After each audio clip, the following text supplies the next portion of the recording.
Muito bem, então vamos começar aí a lista 3, né? Questões inéditas, questões elaboradas, que não são do Enem, né? Seguindo aquela sequência também tradicional, do mais simples para o mais complexo. Então, a primeira questão é a questão sobre química básica, né? Um tema muitíssimo cobrado em prova, que é a mudança de estado físico. Tá? Então, nós temos aqui o tempo, né? No eixo X.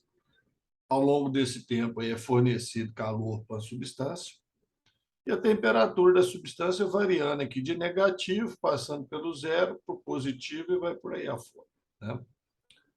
Então, a amostra de uma substância inicialmente sólida, certo? Foi analisada em um laboratório. Então, inicialmente, a substância estava sólida. E ela foi aquecida. E aí você vê que tem dois patamares aqui, que são os patamares de mudança de estado.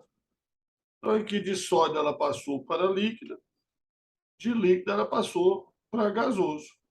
Então, nesse ponto aqui, aconteceu a fusão, né? E nesse ponto aqui aconteceu a ebulição. Tá certo? Então, o ponto de fusão dessa substância é uns menos 20 aqui, mais ou menos, né? Menos 20. E o ponto de ebulição mais 40. Certo? Ponto de ebulição mais 40. É isso? E aí, gente, esse gráfico aqui é clássico. Né?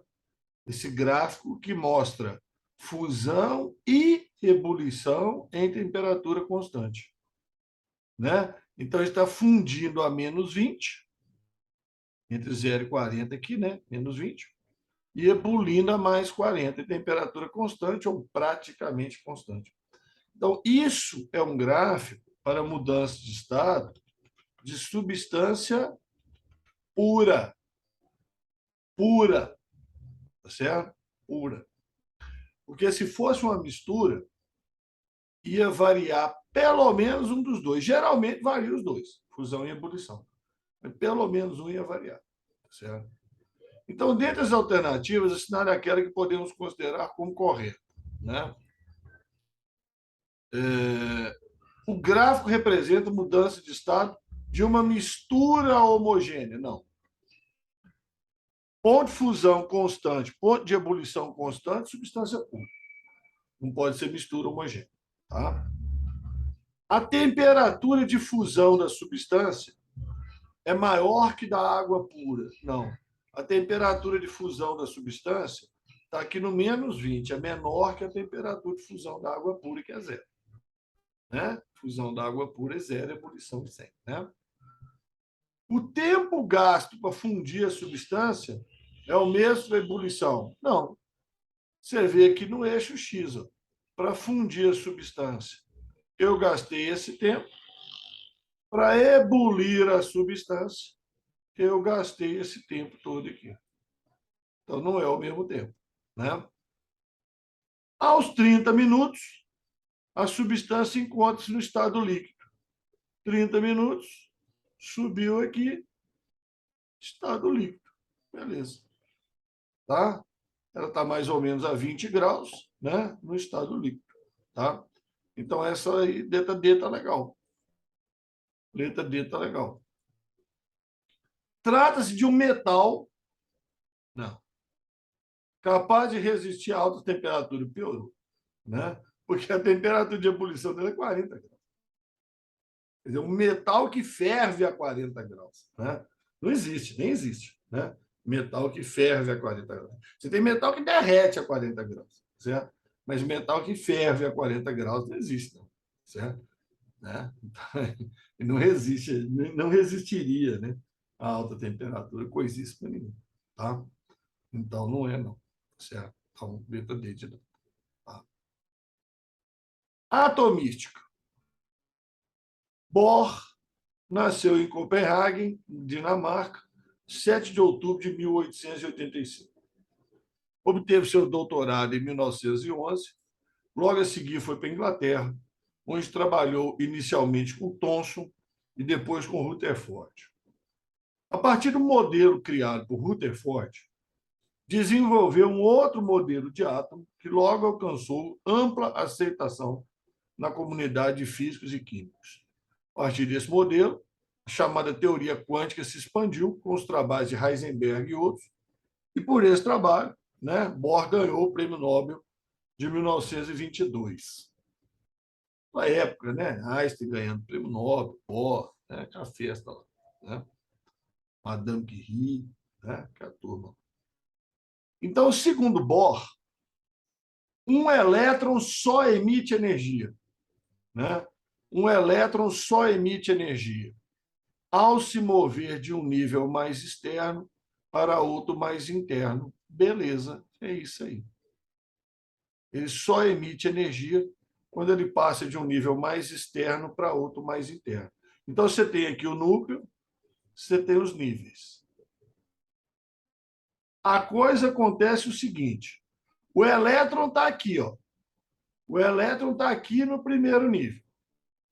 Primeira coisa que acontece com ele, ele ganha energia e salta para um nível mais externo. Ele ganhou energia e pulou lá para fora. Agora, ele vai voltar para o nível dele de origem. Ele vai voltar para o nível dele de origem. E na volta, ele perde energia. Então, o elétron só perde energia quando ele move de um nível mais externo para um mais interno. Mas antes, ele estava no interno, ganhou energia e pulou para o externo. Tá? Não é assim, ó. O elétron está lá no nível mais externo, está lá, o lugar dele é lá. De repente, ele quer mudar para o nível mais interno. Não, isso não acontece. Primeiro, ele é jogado no nível mais externo, ganha energia e vai para o nível mais externo. Na volta, ele emite essa energia que ele ganhou. Tá? Então, letra A é a resposta. O resto é tudo bobagem. Tá? Enquanto se move em um nível sem mudar para os outros, não. Os níveis de energia, tá? Eles têm energia estacionária, tá? Energia estacionária.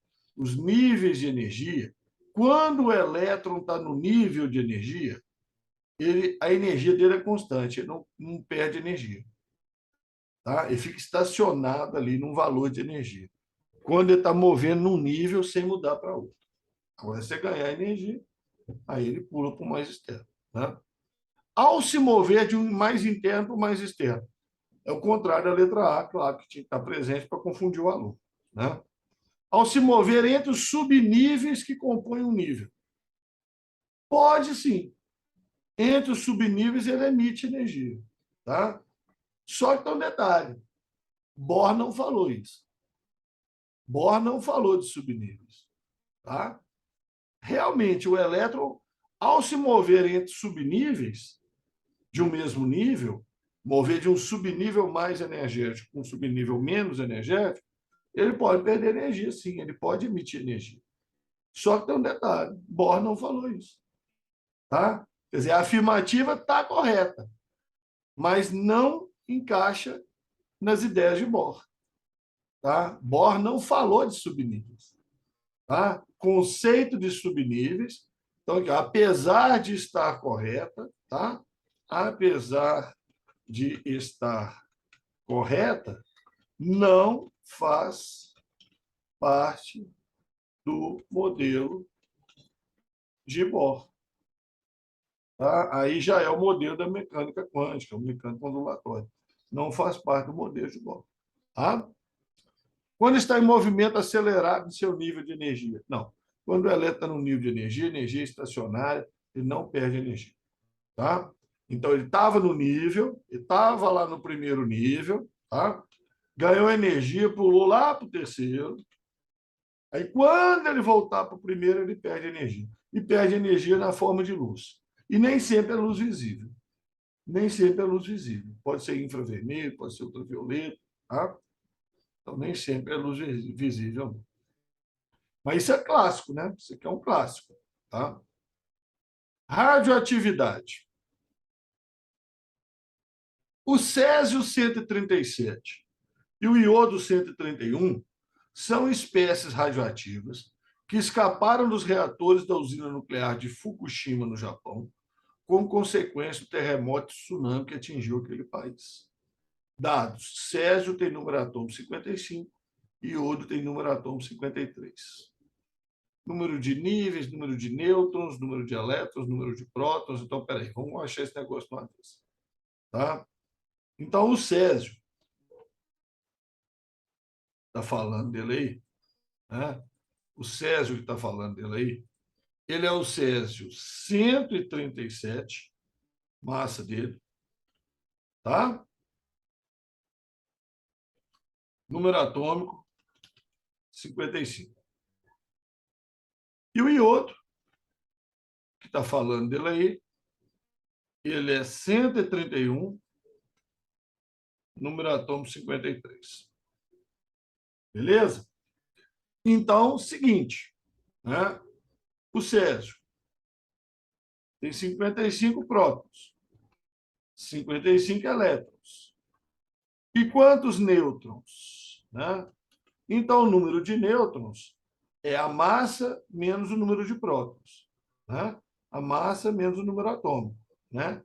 Nêutrons, ó, massa é Z, número atômico, mais número de nêutrons. Número de nêutrons é a massa menos o número atômico. Né? Então, 137 menos 55. 137 menos 55. 7 menos 5 dá 2, né? 7 menos 5 dá 2. 13 menos 5 dá 8. Né? Então, o césio tem 82 nêutrons. 82 nêutrons. O iodo, 53 prótons, 53 elétrons, né? E 131 menos 53 nêutrons. Né? Então, 11 menos 3 dá 8. 12 menos 5 dá 7. 78 nêutrons. Né? Agora estamos aptos a fazer isso aqui. Tá? Em relação a duas espécies, podemos afirmar: letra A, possui o mesmo número de níveis ocupados por elétrons. Pronto, matou você. Quebrou suas pernas. Tá? Porque você vai ter que fazer distribuição eletrônica. Aí você vai ter que fazer distribuição eletrônica. Tá? Aí, se você fizer a distribuição eletrônica, você vai ver que o césio termina em 6s1. E o iodo termina em 5s2, 5p5. Tá? Se você fizer a distribuição eletrônica. Então, o césio vai ter 6 níveis. O iodo vai ter 5. Então, eles não têm o mesmo número de níveis, não. Tá? Eles não têm o mesmo número de níveis, não. O césio vai até o 6s1 e o iodo para no 5s2, 5p5. Então, isso era um jeito, né?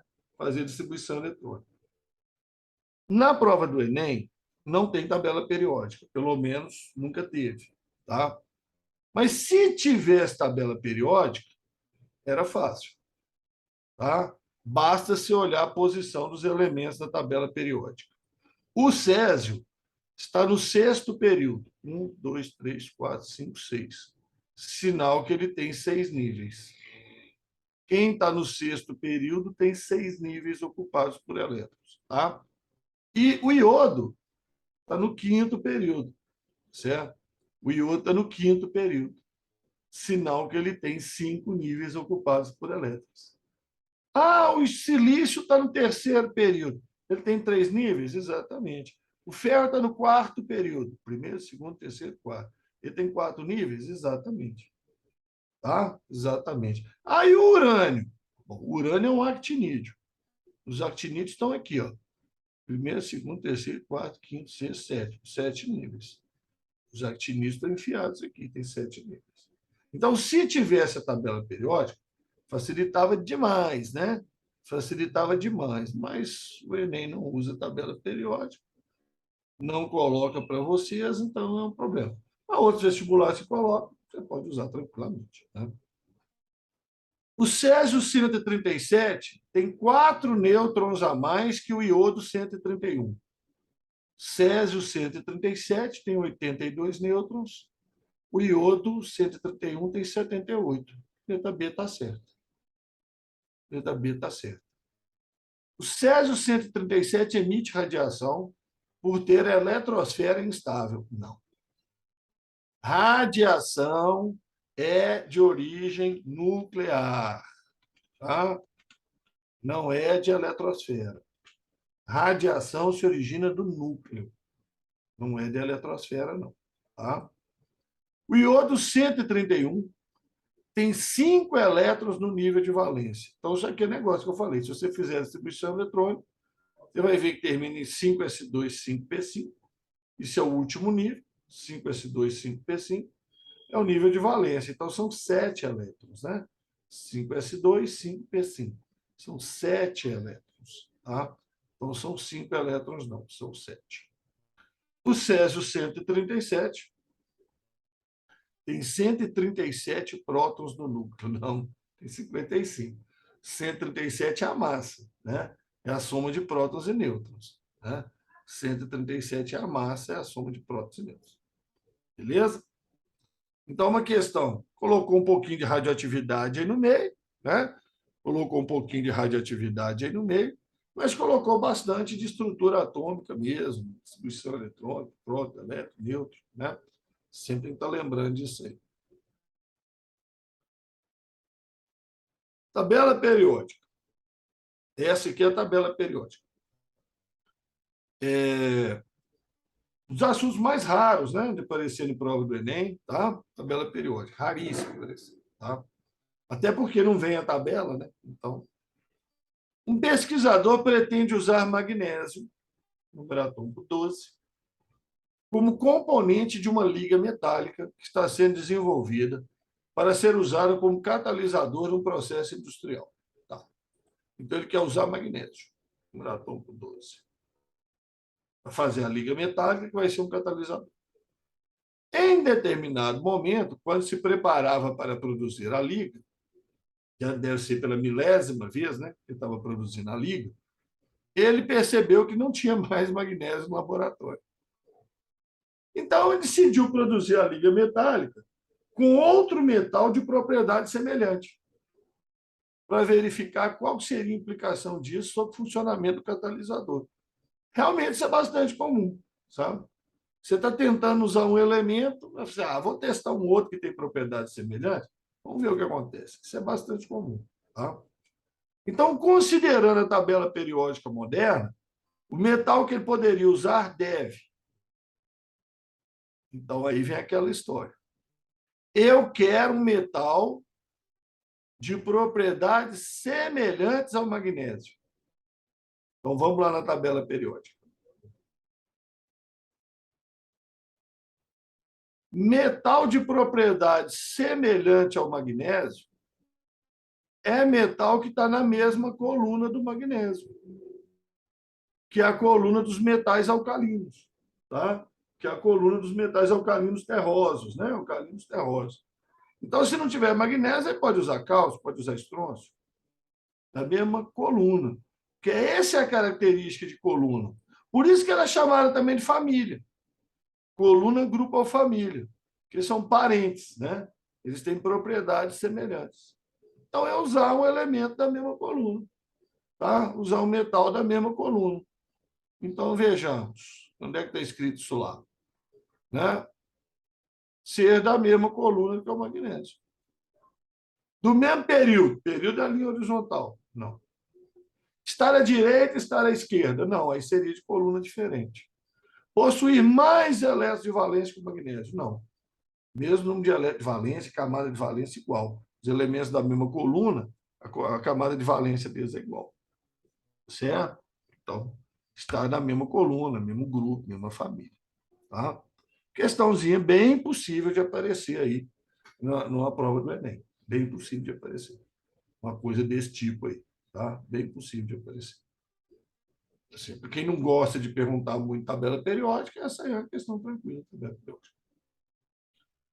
Considere o esquema abaixo, que mostra as interações entre as moléculas de água, aqui, ó, H2O,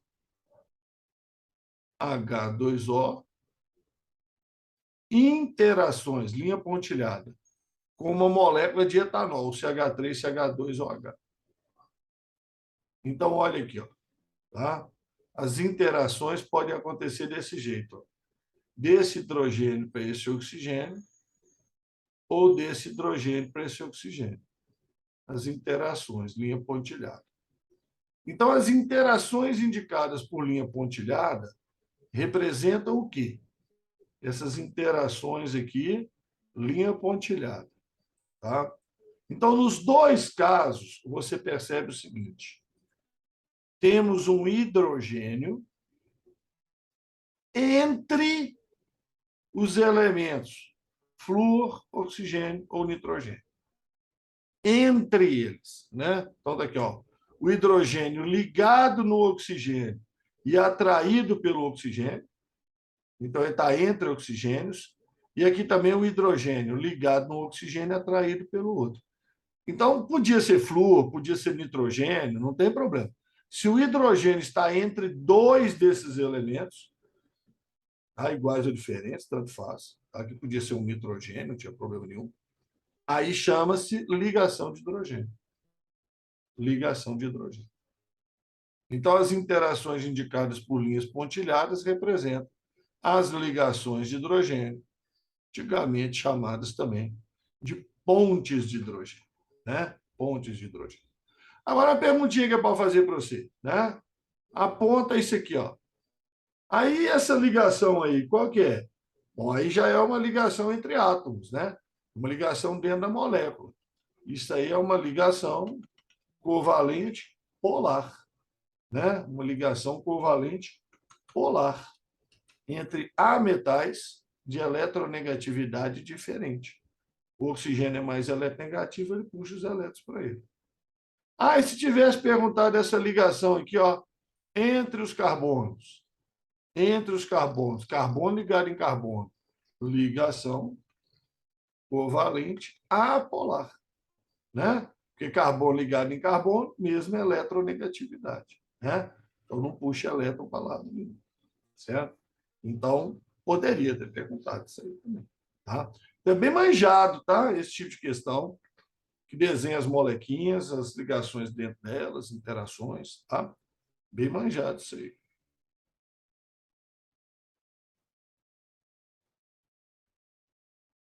Reações químicas. Em um tubo de ensaio, aqui, um pequeno pedaço de palha de aço úmido, moe na água, foi suavemente comprimido em seu fundo. Colocou dentro do tubo de ensaio, apertou lá no fundo, certo? Em seguida, inverteu-se o tubo num becker contendo água, igual está aí, ó. Pegou o tubo de ensaio, né? Inverteu ele num becker contendo água, tá? Conforme mostra a figura. Então, a água fica um nível aqui e tal. Ar, palha de aço úmida. Palha de aço úmido, tá? E tem ar aqui dentro também, tá? Após alguns dias, observou-se a formação de ferrugem na palha de aço. Eita. Ferrugem. Ou seja, aconteceu uma reação química. Formou-se ferrugem. Mudou de cor. Formou ferrugem. E subiu o nível da água no interior do tubo de ensaio. Ó, se o nível da água subiu, é porque algum gás que estava ali dentro foi consumido. Algum gás que estava ali dentro foi consumido. Para a água subir, algum gás ali foi consumido. Certo?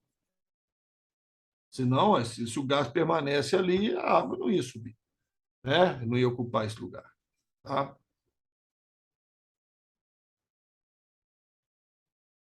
Nenhuma alteração acontece se o pedaço de palha de aço estiver seco. E se for usado óleo de cozinha em vez de água. Então, se eu pegar a palha de aço seco, em vez de água, usar óleo de cozinha, não acontece nada. Essas informações, seus conhecimentos sobre o assunto, permitem concluir que para a formação de ferrugem necessita-se, bom, para formar ferrugem, né? Precisa do ferro, claro, né?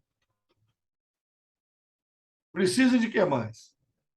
Precisa que ele esteja úmido. Então, precisa de água. E precisa de um gás que estava no ar atmosférico e que foi consumido, tá? Que é o oxigênio. Porque o nitrogênio, que é o outro gás que existe em grande quantidade na atmosfera, é péssimo para reagir. Então, você vai ter uma reação química que vai precisar desses três. E vai formar a ferrugem. E vai formar a ferrugem. Então, se a pá de aço estiver seca, quer dizer, sem água, e sem água aqui dentro também para originar vapor d'água, não ia acontecer nada. Tem o oxigênio, mas não tinha água. Tá? Então, precisa de água e oxigênio. Né? Então, precisa de quê? Oxigênio atmosférico, que é consumido no processo, tanto que tira o gás, a água sobe para ocupar o espaço do gás, ela é chupada para cima, né? Oxigênio e água. Agora, se você quiser uma equação bonitinha, uma equação possível é essa aqui. Tá? Ferro, um mol de ferro, um mol de água, meio mol de oxigênio, dando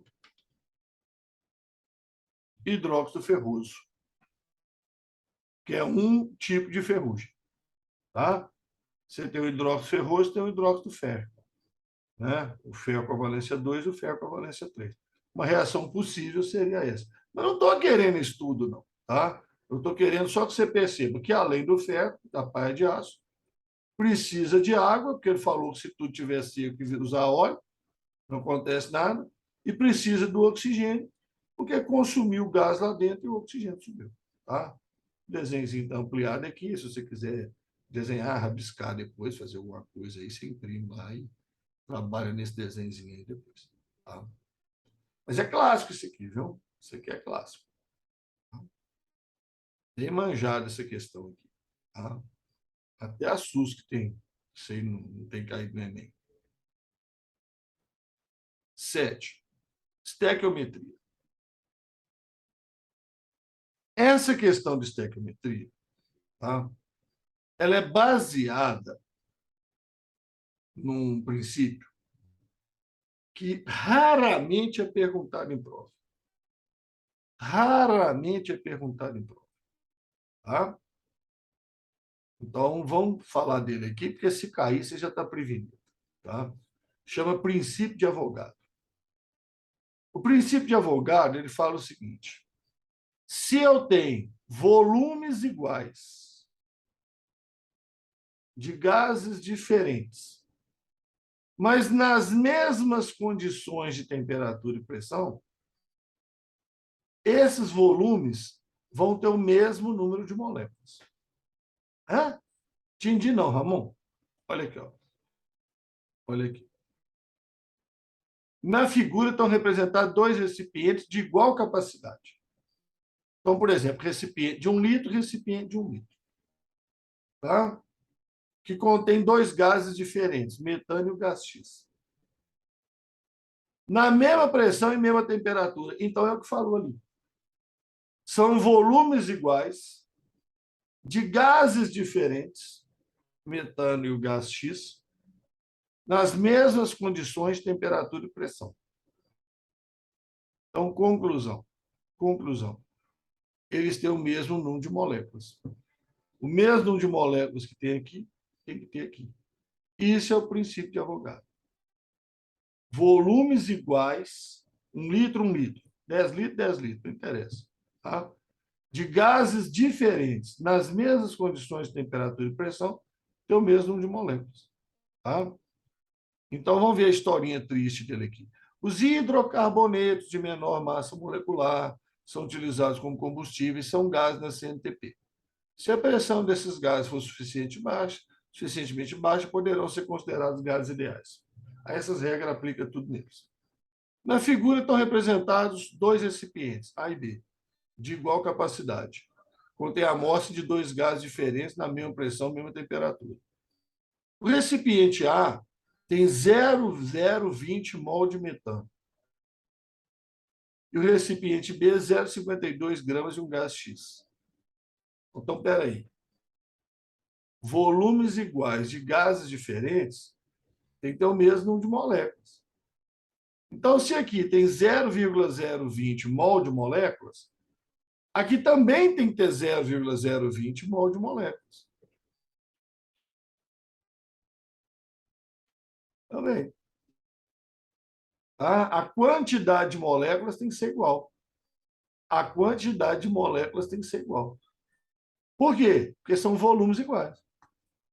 De gases diferentes nas mesmas condições. É o princípio de Avogadro, gente. Isso aqui é o princípio de Avogadro. Tá? É o princípio de Avogadro. Guarde ele. Tá? Amor, mas e se o volume do recipiente B fosse o dobro? Bom, então tinha um dobro de moléculas. Era 0,020 e 0,040. Tá certo? Se o volume fosse o dobro, tinha o dobro de moléculas. Tá? Agora, matou o exercício. Né? Considere que o metano e o gás X comportam como gases ideais. Selecione a alternativa que pode corresponder ao gás X encerrado, quer dizer, guardado, no recipiente B. Ué, mole para nós, mole para nós. Tá? O que eu vou fazer? Eu vou usar aquela formulazinha que fala que o número de mols é igual a massa dividida pela massa molar. Eu vou usar essa formulazinha aqui, ó. Número de mols é a massa dividido pela massa molar. Certo? Presta atenção. Por que eu vou usar isso? Porque eu tenho o número de mols. É 0,020. Eu tenho a massa. 0,52. Então, se eu descobrir a massa molar, eu sei que gás que é. É só olhar a massa molar deles. É só olhar a massa molar deles, entendeu? Então, eu vou rachar a massa molar. Olha lá, ó. Massa molar vai ser igual. Olha lá, ela vai trocar de lugar com o número de mols, né? Número de mol, massa dividido pelo número de mols. Matemática, né, gente? Isso aqui é matemática, né? Opa, puxei todo mundo para baixo, não quero todo mundo. É só isso aqui. Matemática, né? Massa molar foi para lá multiplicando, número de mol veio para cá dividindo. Certo? Agora faz a divisão aí, ó, né? Massa, quanto que é a massa? 0,52 gramas. Dividido por 0,020 mol. Né? 0,020 mol. Tá? Macetezinho. Iguala o número de casas decimais. Iguala o número de casas decimais. Pronto. Virou 520 dividido por 20. Virou 520 dividido por 20. Corta o zero. 52 dividido por 2. 26. 26 o quê? Gramas por mol. 26 gramas por mol.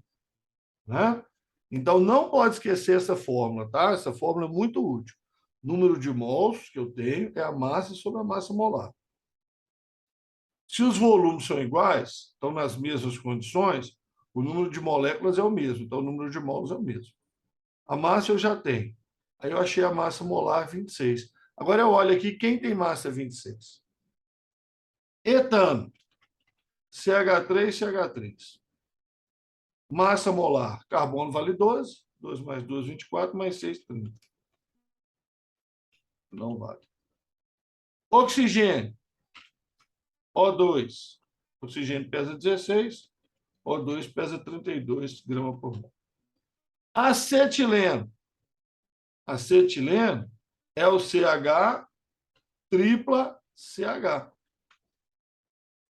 CH tripla CH.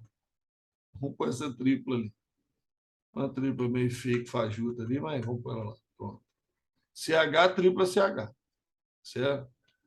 Então, qual vai ser a massa molar? 2 mais 2, 24, mais 2, 26. Achei a resposta. Gás carbônico, CO2. Massa molar, 12 mais 16 mais 16, 44 gramas por mol, manjadíssimo. E hélio? Hélio é o gás nobre. Massa 4. Tá? Então, sobrou aí, né? Como correto aí, o acetileno, que era uma das minhas suspeitas. Assim, olha só. Aqui ele fala que o metano e o gás X comportam-se como gases ideais. Lá em cima ele fala que os hidrocarbonetos são considerados gases ideais. Então a resposta tinha que ser um hidrocarboneto. Tinha que ser um hidrocarboneto. Ele falou que comporta como gases ideais, certo? Então aí podia ser o etano ou o acetileno, né? Os outros não são hidrocarbonetos, tá? Então deu 26, deu acetileno. Certo? Deu 26, deu acetileno. Tinha uma dica lá em cima, né? Tinha uma dica lá. Dava para eliminar e ficar entre dois, tá? Mas é difícil perceber essa dica, né? Difícil. Os romanos utilizavam cal virgem, óxido de cálcio, como argamassa nas construções rochosas. Tá?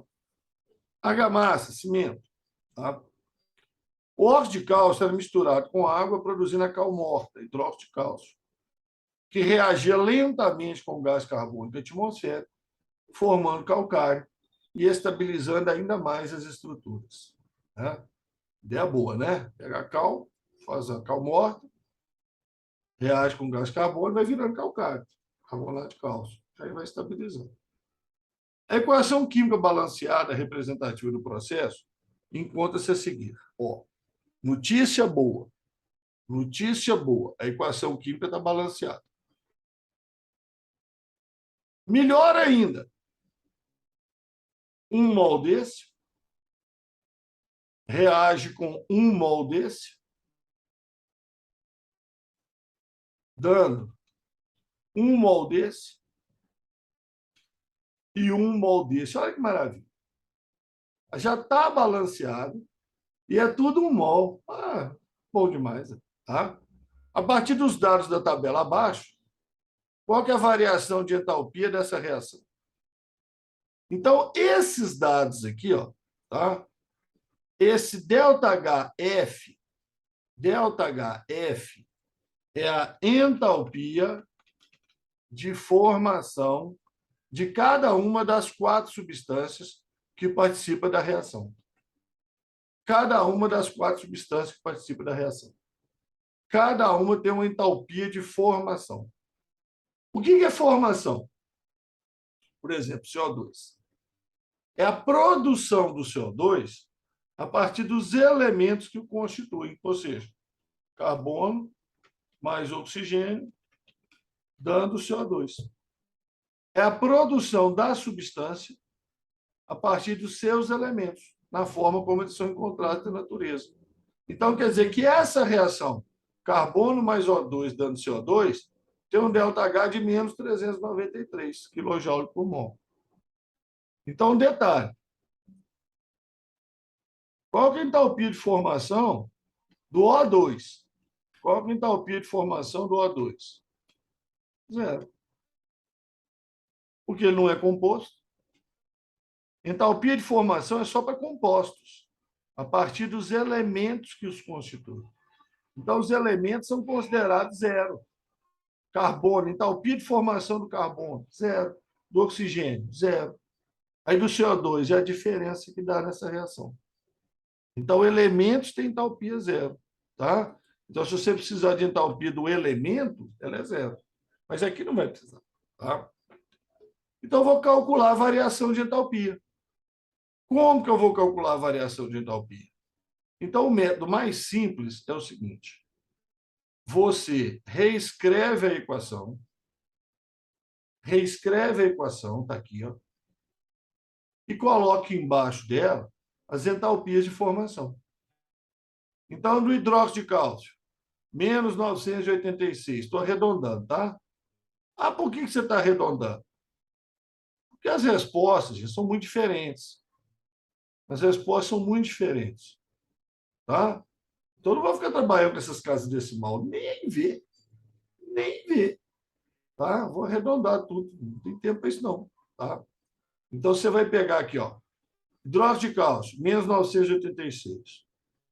CO2, menos 394. CaCO3, menos 1.207. Água, menos 242. Você põe aqui embaixo. Se tivesse 2 CO2, aí você multiplicava isso aqui por 2. Se tivesse 3 águas, você multiplicava isso aqui por 3. Mas eu falei com vocês, ó, por sorte, é tudo 1. Então não precisa multiplicar nada. Aí você soma os dois reagentes. Você vai ter entalpia inicial. Soma os dois, entalpia inicial. Entalpia dos reagentes, menos 1.380. Soma os dois, entalpia final, entalpia dos produtos, menos 1.449. O que é variação de entalpia? O que é ΔH? Final menos inicial. Final, menos 1.449. Menos a inicial, menos 1.380, que vai virar mais 1.380. Resultado, menos 69. Pronto. Só isso. Então, só tomar cuidado disso. Se a equação tivesse um 2CO2, você tinha que multiplicar esse valor por 2. Tá? Porque esse é o valor por mol. Então, para 1 mol é esse. 2 mols eu dou. Tá? Então, menos 69. Não é isso que deu? Menos 69, menos 69. Letra B, menos 69. Aliás, eu já estava desconfiadíssimo dela, né? Porque está vendo que tem um menos 69 e um mais 69? Né? É para quem erra sinal. Isso aí é para quem gosta de errar sinal. Tá? Então, beleza aí, tranquilo. Tá? Eletroquímica. Nossa, Ramon, as de eletroquímica são difíceis demais. É, geralmente são. Mas às vezes aparece uma boa assim, ó. Pode aparecer, tá? Tranquilamente. Corrosão é um processo de natureza eletroquímica que afeta em especial os metais. Sabe que metais como ferro são muito mais sujeitos à corrosão do que outros metais como prata e ouro. A principal característica que torna o ferro particularmente sensível à corrosão é: qual que é a principal característica que faz o ferro ser sensível à corrosão? Ah, seu comportamento em campo magnético. Que é isso, meu? Tem nada disso não. Seu baixo ponto de fusão. Tem nada disso não. Sua eletronegatividade grande. Que é isso? Ele é um metal. Metal não tem eletronegatividade grande, não. Tá? Seu alto potencial de oxidação. Isso. Seu alto potencial de oxidação ou seu baixo potencial de redução, né? Ou seu baixo potencial de redução, dá na mesma. Sua baixa tendência de formar cátions, não. A tendência dele é de oxidar, perder elétron, formar cátions. Ele tem grande tendência a formar cátions, tá? Errado. Metais têm grande tendência a formar cátions, e quando eles oxidam, perde elétron, forma cátion. Letra B. Essa é tranquila, tá vendo? Questão de eletroquímica, corrosão, potencial de oxidação, e é tranquilo. Agora, eu tenho certeza que muitos alunos, só de ver falar em corrosão e eletroquímica aqui, já ia, mamãe mandou marcar essa daqui, né? E errar a questão, tá? Bom, paremos por aqui, então.